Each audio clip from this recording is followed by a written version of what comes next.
What's happening here? Oh yeah, I'm just doing another sugi dawn or whatever you call. I had some free time today, so I just went over to my carving station, just quick blasted this wood spirit in. No detail or nothing, just a quick one. And that other piece of cedar that I had. Here I am after carving it. I'm torching the wood with my little roofing tiger torch.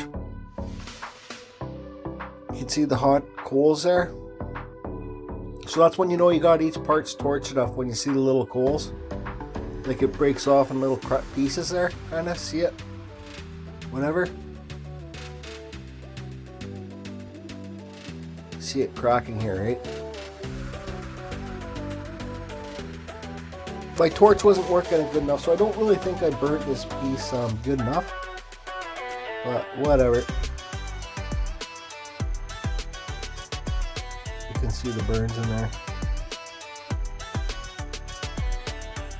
I didn't have the plan to do any carving today, so this was just kind of me screwing around. So another thing too is when I started carving it, halfway through carving the face, I realized I carved it on the wrong. I didn't carve it on the side grain. I carved it on the edge grain. Or I didn't carve it on the face grain. I carved it on the edge grain. So you don't really get too much of the effect. But lots of people just do a light burn. Excuse me. Just light burn like this and quickly sand it. But that's not the real form of doing the burn. You gotta burn so it chars, so you get hot coals, guys. Like this. You can see those lines there going across the way the torch is going. Those are from the saw marks. So you know, if you want to do a real immaculate piece, sand your piece first. Get rid of any saw marks. Like this was from the mill saw or whatever that cut it. So here I am burning the top, and I really burn this the top. That's the end grain. You can see it like splintering there. That's how you get the grain to pop lots. It's really burning the top right there. End grain. Okay, so I don't know what the recording cut out, but look how I'm recording again. Look how deep I'm burning in there. You'll see it splinter. Like look at all those splinters. I think it looks super cool. Imagine if you put like a blue epoxy in there or something. I think that would be sweet. Fill it with epoxy and sand it. Or a yellow epoxy, because that's the color of dye I use on this piece. See those splinters there? I call them splinters anyways. I don't know what the term is. And I really don't care. My term, splinters. Splinter cracks.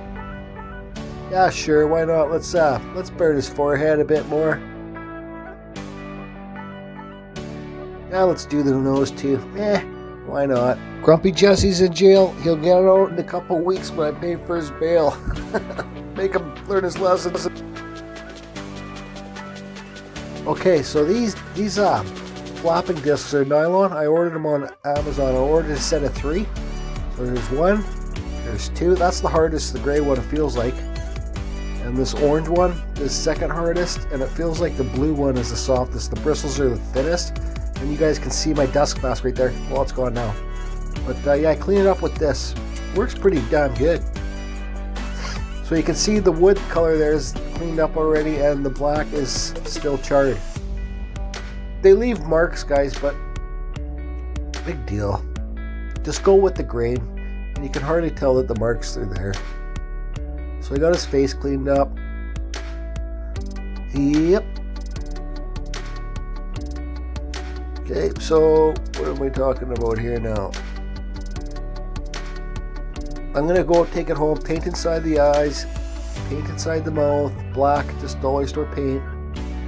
Get my little brush, my little flappers thing at home on my Dremel, and clean up all this stuff out of there too. Excuse me. Just a real basic wood spirit, guys. I didn't try and carve nothing too fancy. Now what? So sign your pieces. This piece still had lots of dents in it from just whatever. You know, so if you really want to make a masterpiece, you should probably sand it before you burn it too. and I'm sure it would help a lot with the burning to make it cleaner. So here's the edge grain, here's the face grain. This is the side I really should have carved it on. I made a mistake. I carved it on the wrong side, and halfway through I didn't care. I'm like, ah well, live and let learn. So let's go for a little walk out here. Oh, what a beautiful night. What a beautiful winter night.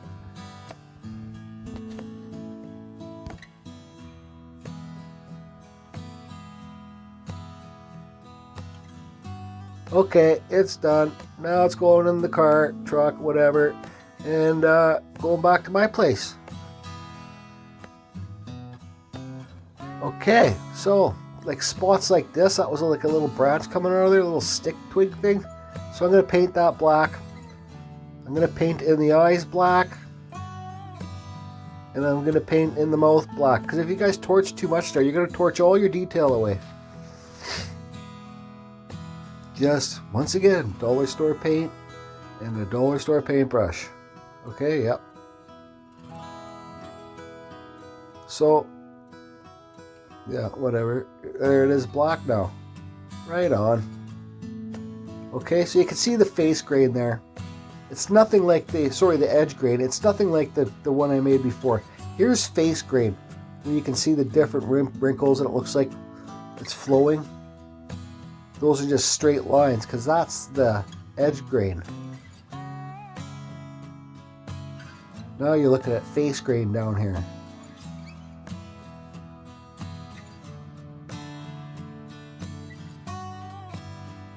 Okay, that's face grain too. I think that's what they say. So I'm going to run around, clean it up with my little flapper thing, make the side of the nose and like the cheeks and the eyebrows lighter. So look at those bumps in that. That's really bumpy. So anyways, I'm going to run around, highlight everything a bit. Okay, here I am. 3, 2, 1, go. How's that for timing?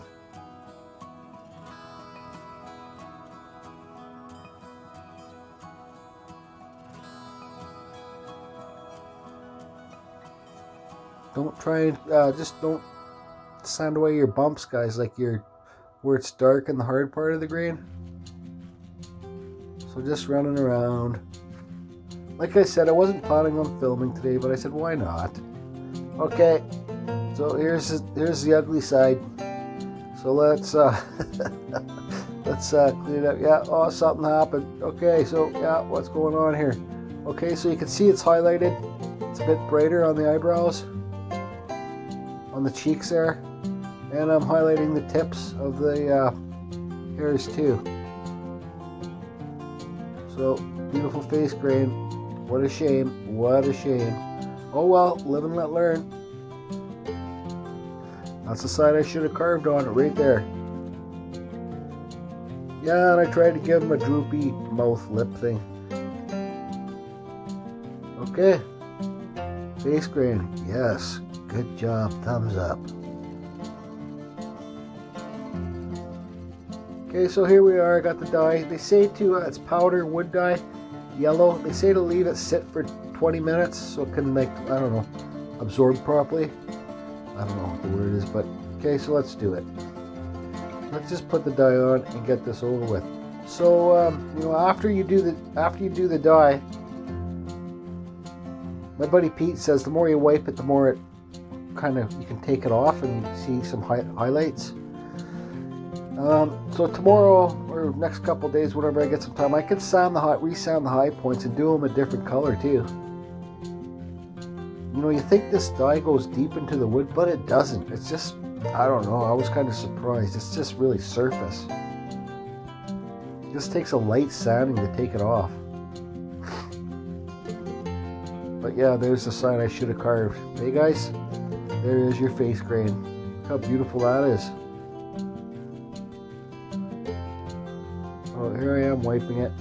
You can see all the dents and stuff, and I just don't care.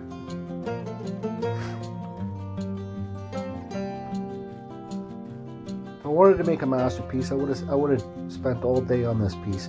This piece total, from front to finish, carving it to dyeing it, I think was like 2 hours. Okay, let's save the best for last. Let's do the face. So pretty boring, edge grain. But you can see on the right side of the nose there, you see some face grain kind of wrapping around and coming up the nose there. See how it kind of comes over? So that's kind of neat. So another thing too, I went through 4 of these brushes and 2 batches of the yellow dye, because putting the brushes back in the dye, you're contaminating the dye with the black, and it made the dye go black. So here it is finished. Here it is.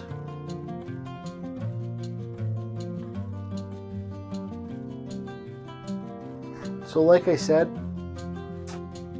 next couple days, if I want to sand the high points and do them a different color, I can. And once again, guys, there's the side I should have carved, but I didn't. Oh well. Oh well. There's always next time. This was red western, red cedar.